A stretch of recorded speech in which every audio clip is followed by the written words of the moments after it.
Allah Akbar into the premises. At that point, the girls knew these were not soldiers. These were not people meant to protect us. The men ransacked the food warehouse and looted all the food in the school. They kept insisting, "Where are the boys?" And the girls said, "The boys are day students. They don't sleep on campus. It's only us that are here." And then the terrorists said to them, "Do you know who we are? We are the Boko Haram that you have heard of. Did you hear about what happened in Buniyadi when we went to a school and we killed 59 boys? That was us. Did you hear about Konduga? That was us. And today we are here. Where are the men who were supposed to protect you? Where are your teachers? Where are the soldiers?" And the girls said, "They are nowhere to be found." So who will protect you now? It was a rhetorical question, but the girls said, "Well, you are our protection." The terrorists smiled, and they said to them, "Put on your hijabs." A few of the girls who were Muslims had hijabs that they put on. And the terrorists ordered them to go into their hostels and bring out the extra sets of hijabs. And they brought them. And they made them put them on the Christian girls. There were not enough hijabs to go on the Christian girls because they were the majority students in the school. In fact, the school used to be a Christian school that was built by an American church many years ago, before the government took it over in the 70s and made it a government school. And so they made and fashioned out scarves to make sure that all 276 girls were cloaked in hijabs before they left the campus. These were terrorists who were not scared for time. Dehumanizing these girls on the spot was more of a priority than the threat of any military resistance to their presence. After all the girls were draped in hijabs, the terrorists brought out their cell phones and took pictures. Pictures that they would update, maybe to Facebook, who knows, but they wanted to have a trophy of their great exploit that night. Where are the boys? Now convinced that there were truly no boys left for them to kill, they asked, "Where are the block-making machines?" The girls had no idea where they were. The school had been built up long ago. They had no clue. "Show us the machines or we will kill you." "We really do not know what you're talking about." Finally, the terrorists set the school ablaze. Right there, in front of them, the girls saw their hostels, their clothes, their property, everything that they had burnt to the ground. And then the terrorists said, "If you want to remain alive, get into the truck. If you don't want to live, refuse to get into the truck." And so, as many girls as could get into the trucks did, and the rest were made to march on foot.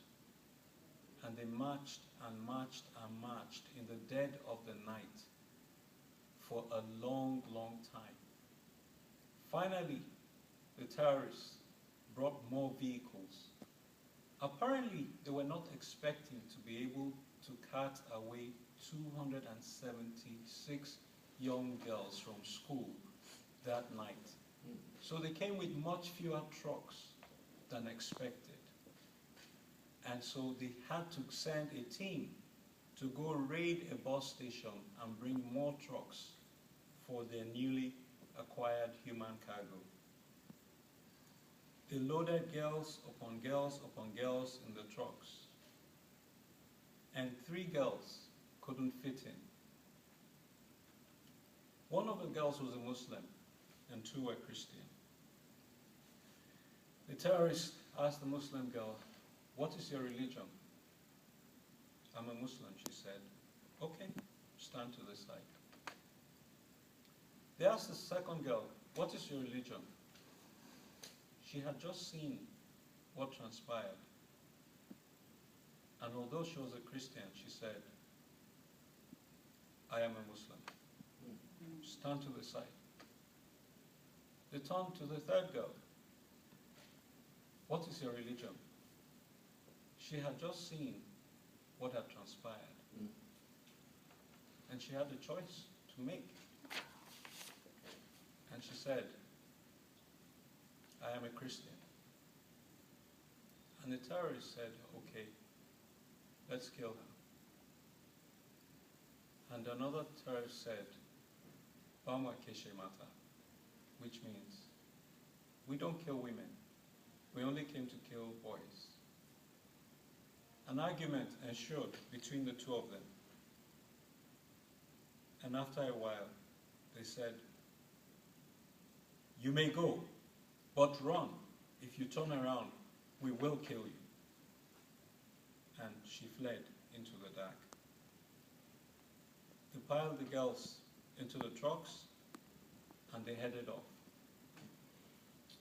As the trucks hurtled off into the forest, the girls were in a dilemma.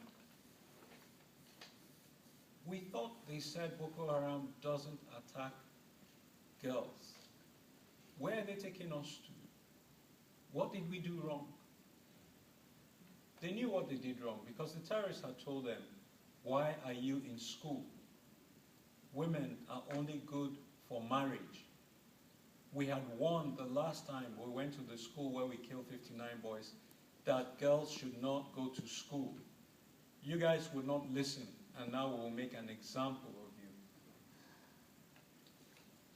Many girls were in an open truck, and a tree branch hit one girl, and she screamed and clutched her leg.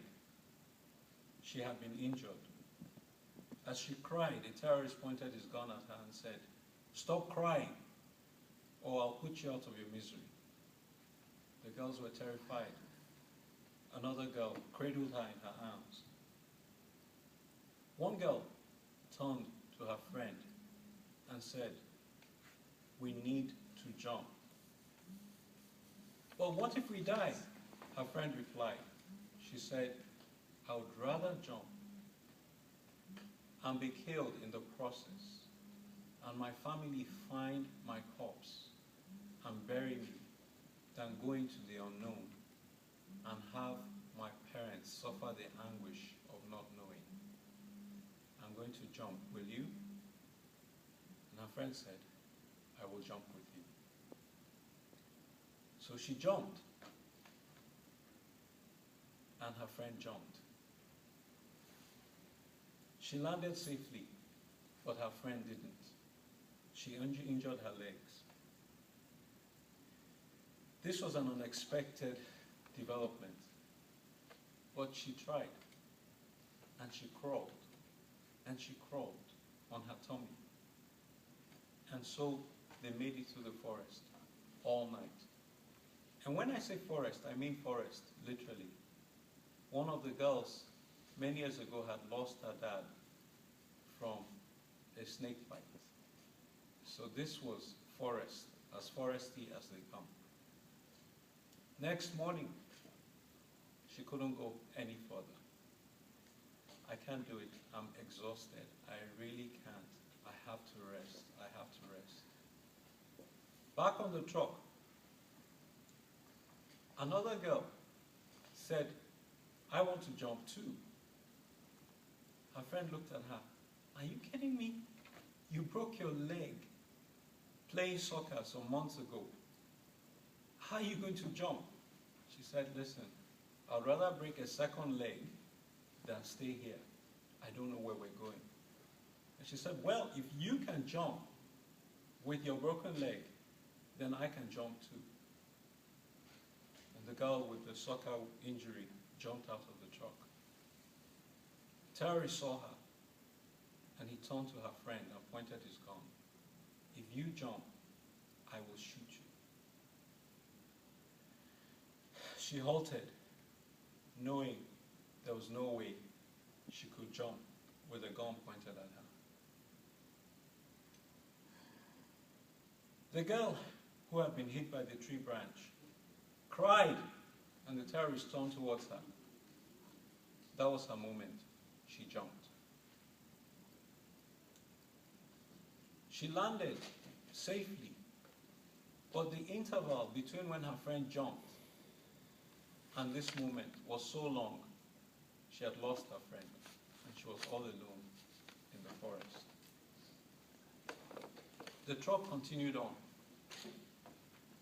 A fifth girl saw her friends jump, but she couldn't jump. Not because she didn't want to, but because she was cradling her friend who had been hurt by the tree branch. A sixth girl wanted to jump, and a friend of hers pulled her by her uniform and said, "Don't jump. If you jump, I will tell the terrorists. The terrorists have said we shouldn't jump." She looked her in the eye, and she jumped. Back in the field where she lay, the first girl looked at the second one and said, "I really can't go any further." And the second girl said, "You wait here, I'll go look for help." It was a tough decision. They needed each other for companionship. But they both realized that someone had to go look for help, otherwise both of them would be lost for good. And so she left her. They sacrificed the momentary comfort of companionship for the long-term goal of deliverance. As she walked through the forest, she heard the sound of activity, and she stumbled upon the cottage of a herdsman. She turned to the shepherd and said, "Sir, I need help." And he said, "Oh, are you one of the schoolgirls that was abducted by terrorists last night that we heard about?" She said, "Yes." "I need your help." "I'm sorry, I can't help. I don't want to get in trouble with the terrorists," he said. She said, "Sir, I really, really need your help." He said to her, "Well, what will happen is when people come to go towards the market in a few hours' time, maybe they'll give you a ride as they return." And this young girl looked at him and said, "Sir, everyone saw the terrorists went that way. No one's going to be going to the market today. If you don't help us, no one will." Finally, the shepherd got his bike, and they rode back into the forest to go find the girl who had injured her legs. He put her on his bike, and together they rode to the nearest town where they could get transportation to go back to the city. The third girl and the fourth girl had lost each other. So the fourth girl struggled on her own, just found a place to lie down till dawn. And she woke up at dawn. She found out that she had been sleeping in a cemetery. It's a good thing she didn't realize that the night before, because she would not have had any sleep at all. She walked and walked on her own in the forest till she stumbled upon a village. But it was a deserted village because everyone had seen the terrorists and everyone had fled. So she was in a ghost town, as it were, all alone, when she heard the sound of activity. A man had arrived who was not in town when the terrorists passed through. And not knowing better, he had come back to the village. He helped her, and she was able to get back to town. In the truck continued going on. And the fifth girl cradled in her arms the girl who had been injured by the tree branch. On and on they drove in the forest, and finally their truck broke down. The terrorists brought them out of the vehicle and set up a camp in the perimeter. And he said, look, we're all tired, we're all hungry. You girls, take some food out of the truck, cook it for all of us. And so began the forced labor of the abducted girls. The fifth girl went up to the terrorist and she said, I need to go to the bathroom, please. And he looked at her and said, no, you're just trying to find a ruse to escape. You go to the bathroom right here in front of me. She backed away and went back into the crowd of girls. She found 3 more people. They were all wearing school uniforms, so it was difficult to tell them apart. And she borrowed a scarf from another friend, and she tied it around her waist. It was the only disguise she could afford. And all 4 of them went back to the terrorist. And she said, we'd like to go and use the bathroom, please. Terrorists looked at them. 4 girls. They can't run. All right, go to the corner there. Don't try anything funny or we'll kill you. The girls went to the corner and they crouched as though doing business. And one of them said to the others, this is our chance. We've got to run. What if they kill us? She said to them, this is our chance. Let's commit our way into God's hands. If we die, so be it. But this is the only chance we have. That said, the 4 girls rose up and fled. They scattered in different directions, running for their lives. The terrorists, momentarily confused, who do we go after? How do we do this? And they melted away into the darkness. In the process, 3 of the girls reunited. They lost 1 in the mad dash to freedom. They ran and ran and ran all night, running for their life, knowing that they were fortunate that their truck had broken down. And finally, in the morning, they heard a sound that they never thought they would ever love to hear so much. They heard the mooing of a cow. If there's a cow, there must be a shepherd, because cows don't grow wild in Africa. And so they followed the mooing cows till they found a shepherd. And this shepherd was a very gracious shepherd. He took them to his home, and his wife gave them water for their baths and gave them her own clothes to wear so they could discard the conspicuous uniforms that made them marked for abduction. She gave them food to eat, and after they were well rested, he got them on his bike, and he led them to a city where they would find transportation. He handed them to the chief, and the chief assigned someone to them to take them on all the way back to school. Ultimately, they got back to their school, and ultimately, the 4th girl, the girl they had lost, arrived a day after they escaped. There were many more in the truck. A few of them were able to jump, some not, because it was a convoy of trucks. If you jumped, there was always a likelihood you'd be run over, or the people in the vehicles behind would see you. Some of the girls to this day testify that some of the truck drivers drove slowly, intentionally, to allow the girls escape. They don't know why. They don't know whether those were terrorists who were not comfortable with what they were doing, or whether they were drivers who were abducted from the bus station and were driving the buses and the vans, the trucks at gunpoint, and wanted to do what little they could in the face of certain death to help those girls escape.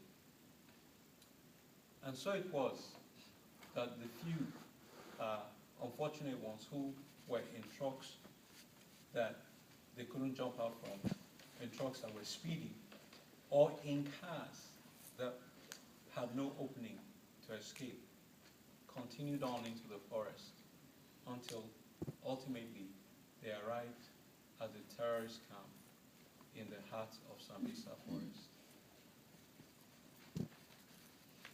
One girl came out of her van, and the terrorists offered them drinks. They had been traveling straight for over 24 hours, and they were offering them cookies and drinks. She turned to her friend and she said, "This is our chance to escape." Her friend said, "Well, I need to get something to eat first. I'm starving." And she said, "I'm not going to eat here. I'm not going to spend 1 second here. I'm leaving here. This is not my father's house." And so her friend joined her, and they started to make a dash for it. And then they heard the terrorists announcing, "All of you, assemble here. All of you, assemble here." And her friend turned, and she looked at her and said, "I'm going back." And her friend went back, and she stayed on and kept going. She went as far as she could, and then she climbed up a tree so she could look out and see if there was any settlement, any village that she could go to for refuge. She saw smoke afar off. Where there's smoke, there's likely going to be a hamlet, and she walked in that direction.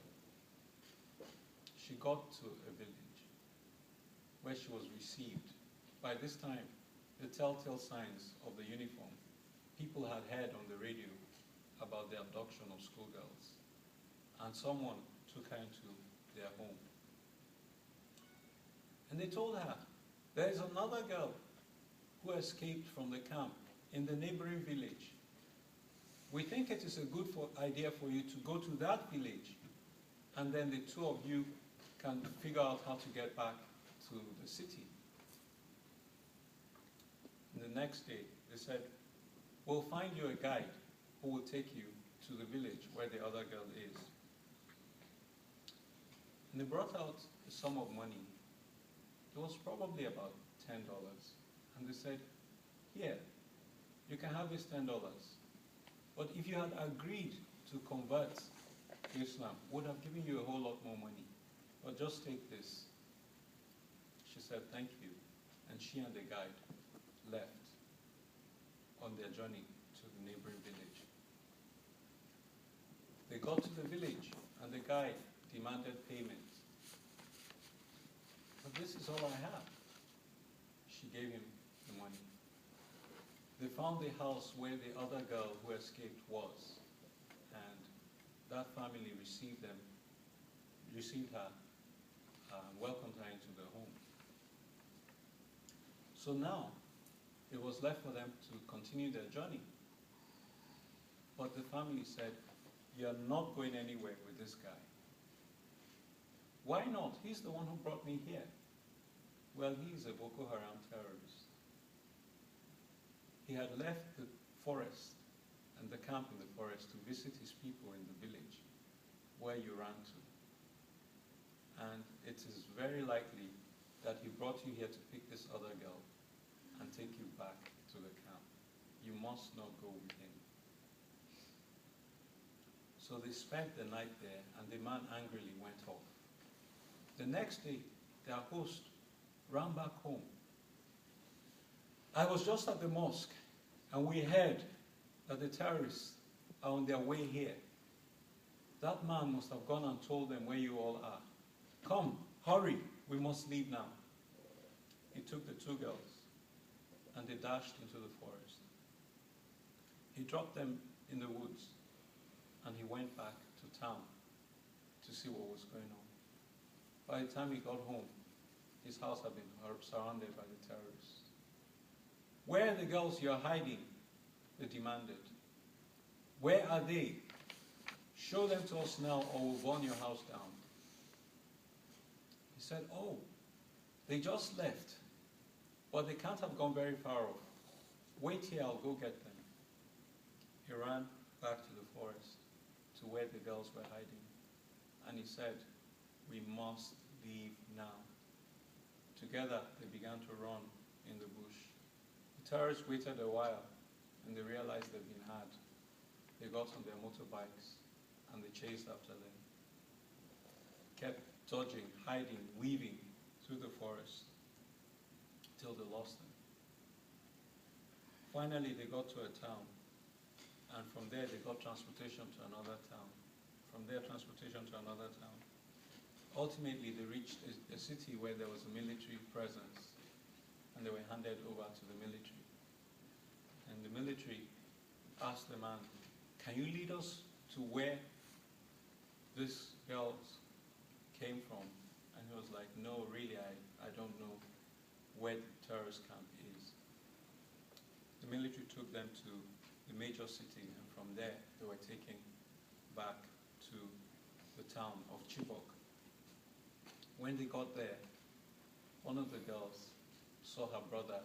He came to the school to receive her. It was probably the happiest day of her life to be back in civilization. But it had taken her 1 week from the day of escape till she got back to her family.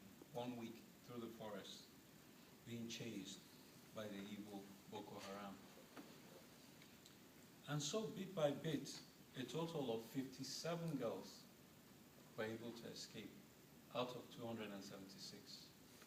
219 have been with them for a year now. And so, what do these girls who've escaped, what do they do? They come back and they begin to face an unexpected crisis in the very conservative north of Nigeria, which is predominantly Muslim, where girls, Christian and Muslim alike, wear veils, whispers behind their backs, Boko Haram wife.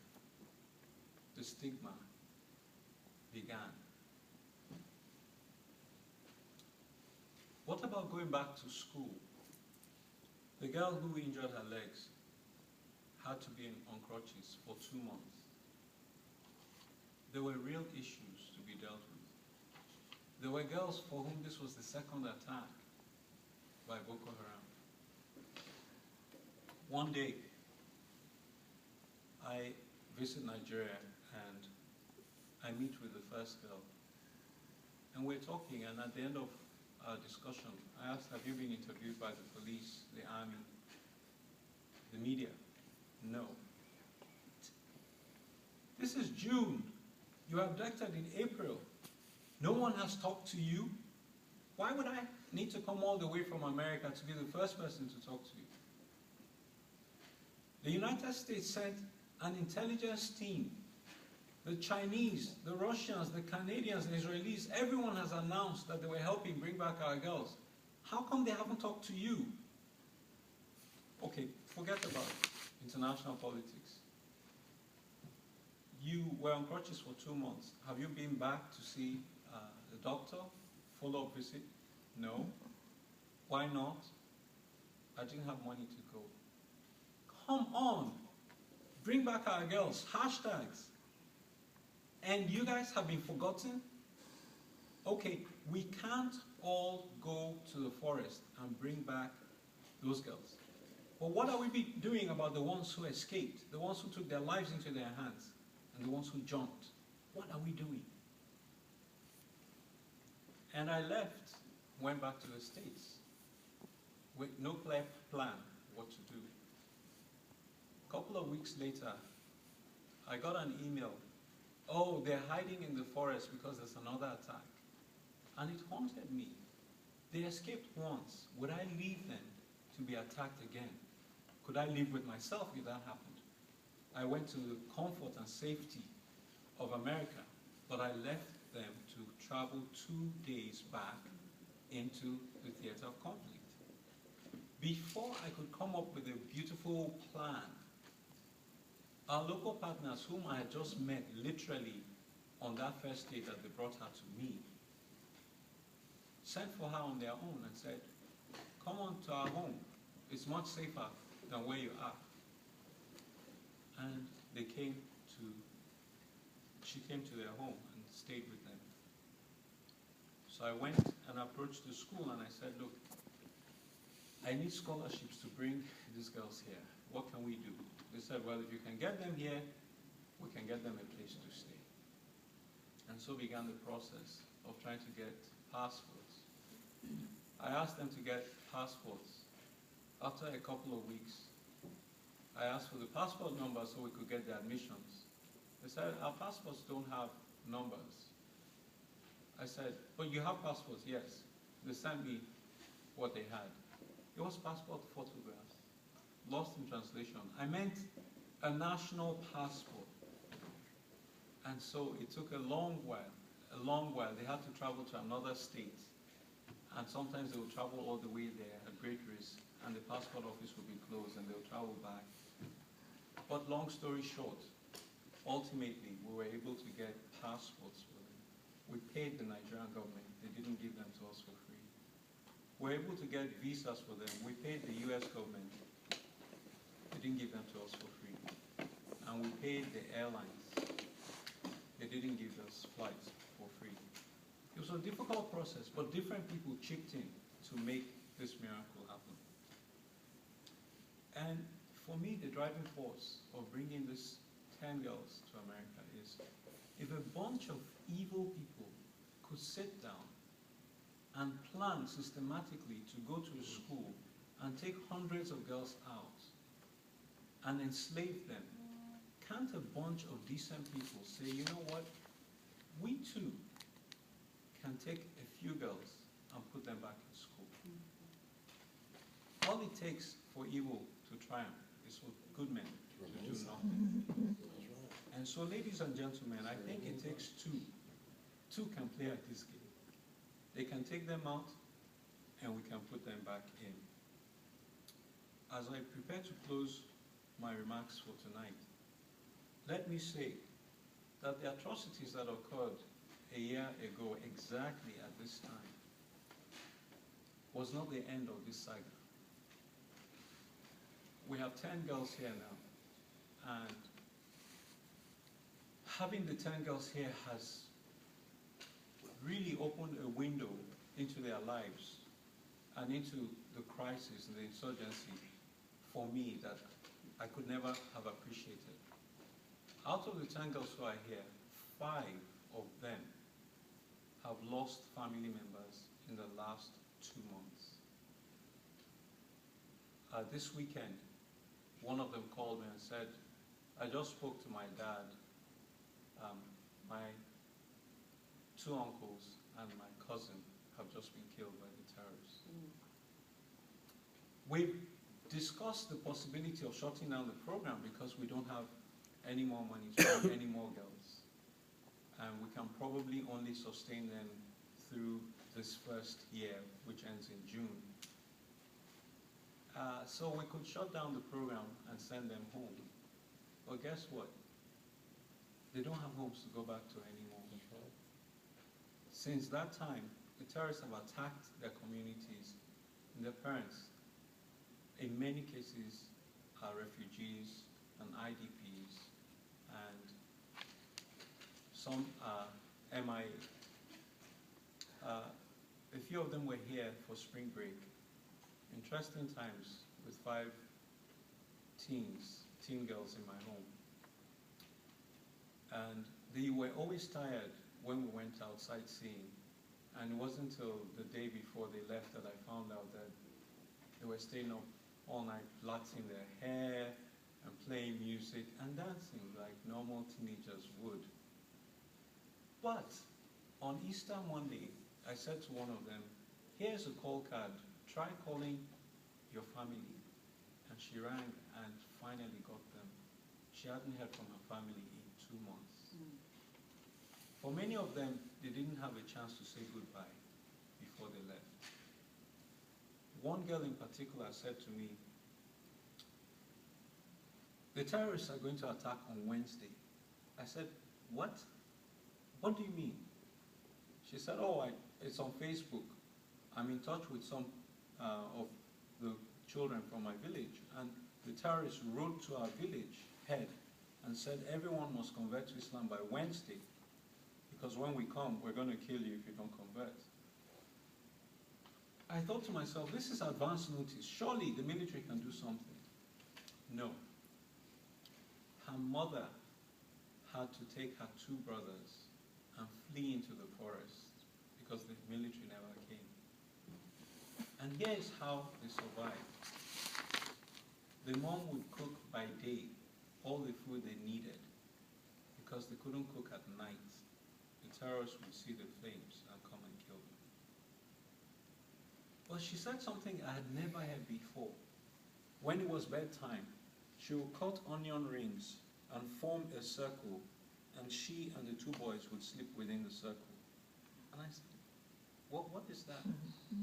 She said the onion rings was to dispel the snakes. She hadn't heard from her family for months.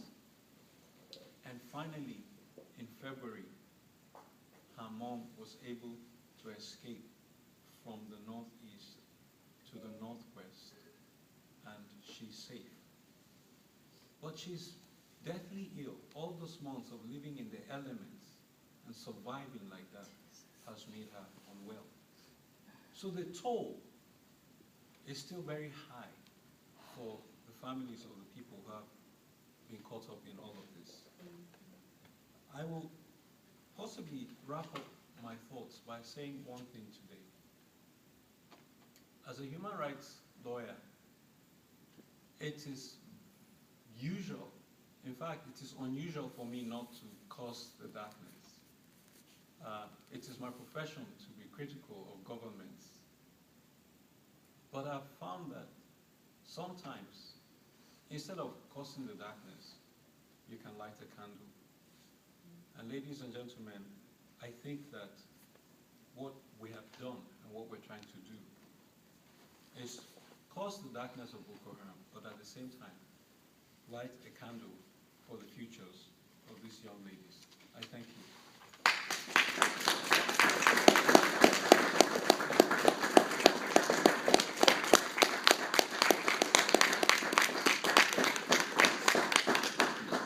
Thank you, Brother Emmanuel. We greatly appreciate your presentation and giving us what the international media is not reporting or telling us of this horrific situation.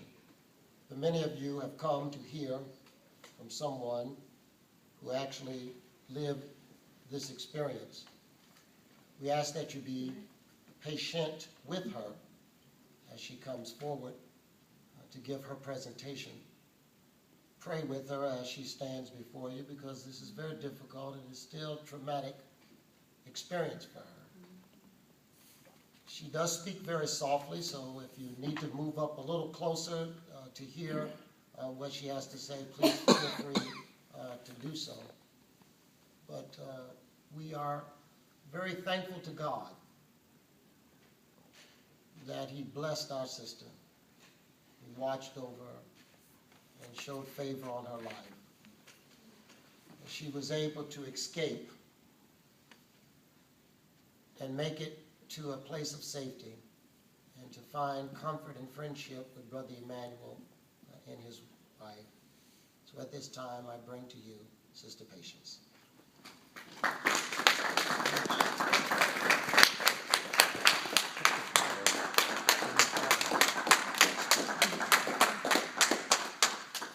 I greet you all in Jesus' name. Uncle Emmanuel, he already told all the story. Just, I want to thank God that gave me my life, and I want to thank Uncle Emmanuel that brought me here, and all the people in this world. I don't know how to say it, and I don't know how to start, but God knows. If it is not God, that I'm not here. Because of His mercy and goodness and kindness, He brought us here. And I thank you all people, because if it is not your prayer and help, that we are not here. And now I believe that all the prayers that people they are doing, bring back our guests, bring back our guests. I know that God, He is hearing us. One day, one time, my sister, they will come back and will serve His name. And I'm saying aloud that Boko Haram, they don't know God. That's why they are doing evil things. If they know, they will not do it. They are doing it because they think that it's good, but it's not good. I need your help, and every time you can pray for the Boko Harams and Boko Haram's children and their wives, so that they will change to come to Christian or to know God. If not, it's tough. Thank you so much for help and prayers. God bless you all.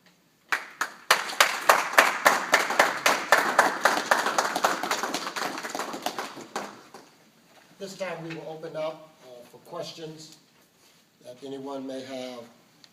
At this time, we will open up for questions. I don't have a question. Yes, ma'am. But I have a comment, and it is to patients. I just have to let you know that my prayer partner and I have been praying for individuals that have been persecuted for their faith.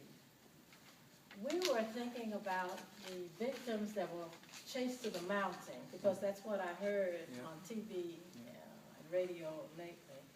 Boko Haram was a little further back in my thinking. But obviously, for me to have this experience here today, God knows. We asked that individuals that were persecuted would be lifted so they could live above their circumstances. And now I know that God's glory is time sensitive. What we are seeing here today, for me particularly, is what we were asking for. Didn't quite understand why we were doing it, but this is revelation for me. I know something about living in a foreign country, not being understood and having family. I lived in Zimbabwe for 10 years, but I was surrounded by Christians. The first Sunday I was there, I went to the First Baptist Church, and that's how my family grew. And I trust, patients, that your family will grow too in the Christian community. You will be lifted up by loved ones and people who will care about you, who are concerned, as well as your friends that are here and the ones that are back home. I sense a conviction in your testimony today, and we do believe that God's glory will come when He most can be glorified. And I trust that you take this testimony with you, and I want to get your email address. I don't do Facebook, but I can communicate with you by Facebook. And through my relations with my Spelman sisters, and I do have lots of those, I can see what we can do to bring this situation to the light of others that I have within my circle. May God bless you. Yes, sir. My question is to Brother Emmanuel. What part of Nigeria do you come from? I'm from the Middle Belt. Middle Belt? What part? Well, that's not really relevant to... No, the reason why I'm asking you, I'm a Nigerian too. I happen to work here. I'm really very empathetic about the girl's testimony and the litany of history that you've given to us. We have Nigerian communities here. That's why I was asking you. And also, not only Nigerian communities, but as well, church communities in our in the Nigerian community as well. Coming to Bowie is an excellent idea, but I really, first and foremost, thank you so very much for having the type of spirit that you do have based on your profession. But this is a very, very, very intensive responsibility. If you can bring this to the community, I believe they will be very, very, very helpful, absolutely helpful. We have various, chains of Nigerian communities that this girl or some of them could be prepared to come and present to, and they will assist. I believe that they will definitely assist, financially as well as emotionally to help you and your group to do what you have just started. But having said that, I really love my heart for you and the group that you were able to put together to do this. This is a wonderful exercise. Thank you very much. Thank you. I will quickly respond to that, and I think Easy wants to say something on behalf of our group, which is partnering with me, effective last week, to help care for the girls. Let me say that this is not a Nigerian problem, it's a human problem. We have trafficking as a big issue in the world, but I don't think we've ever conceived that someone would go to school and abduct girls who are in school having their final exams and force them to be sex slaves or whatever.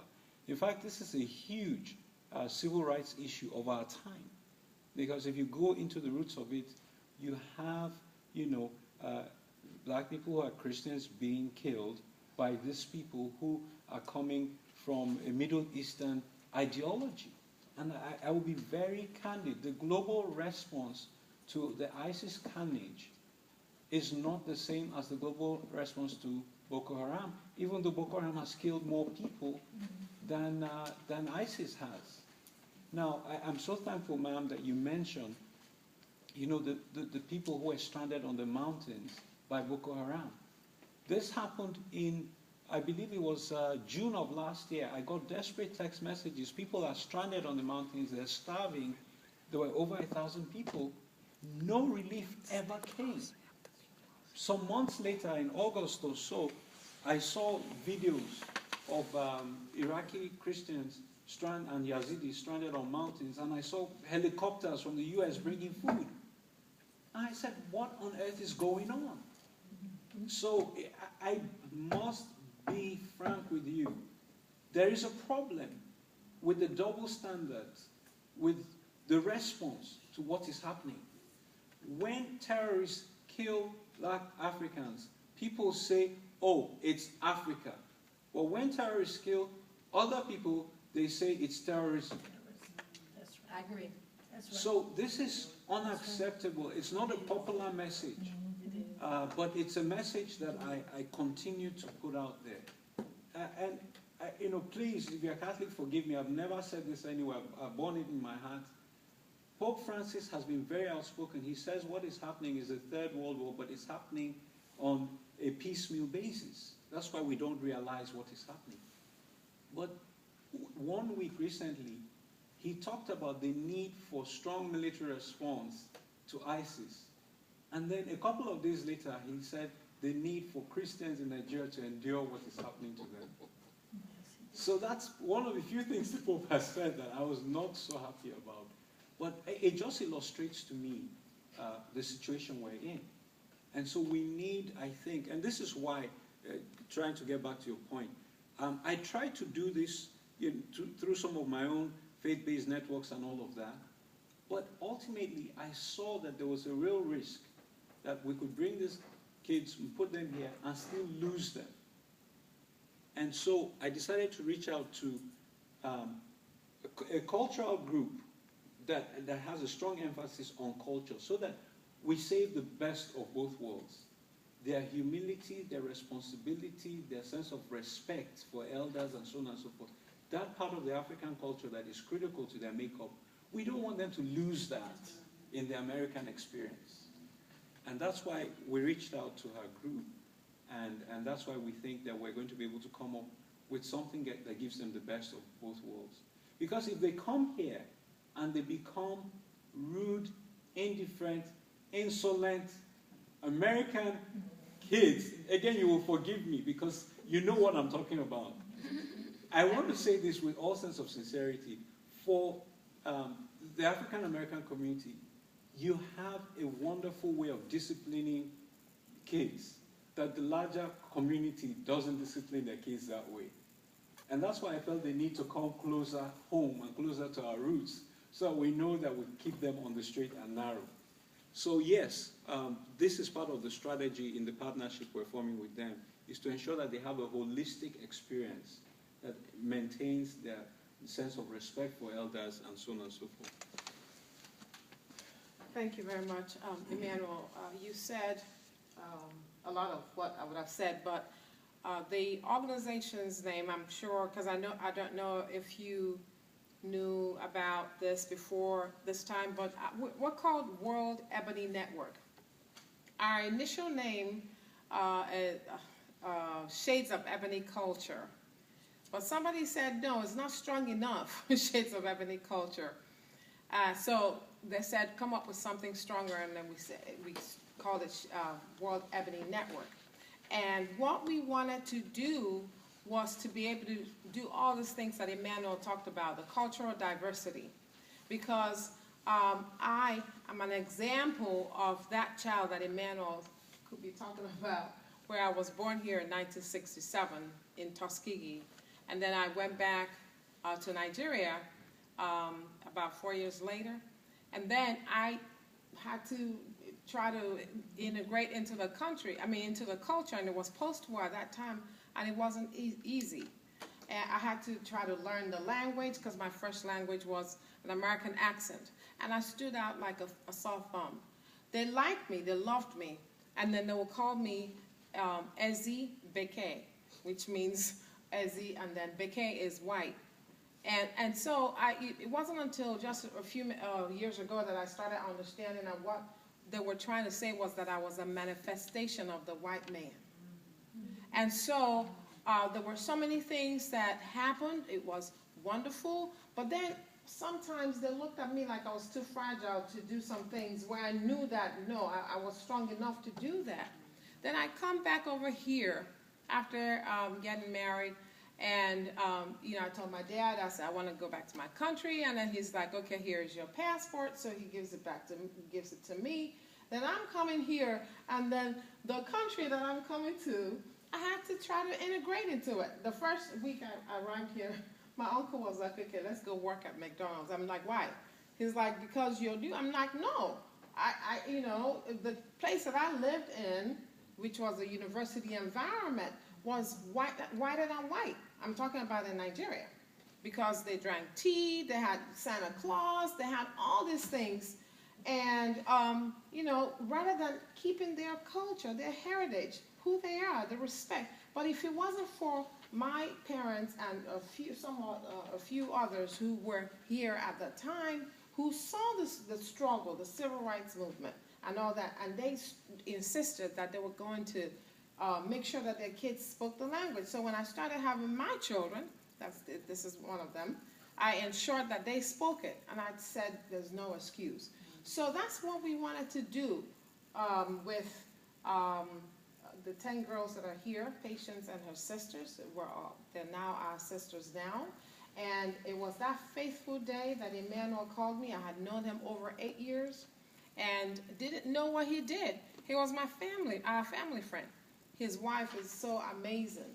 His children are wonderful. But I really didn't know what Emmanuel did until he called me like last month, and then he told me that he wanted me to help him out because he didn't know, and couldn't find anybody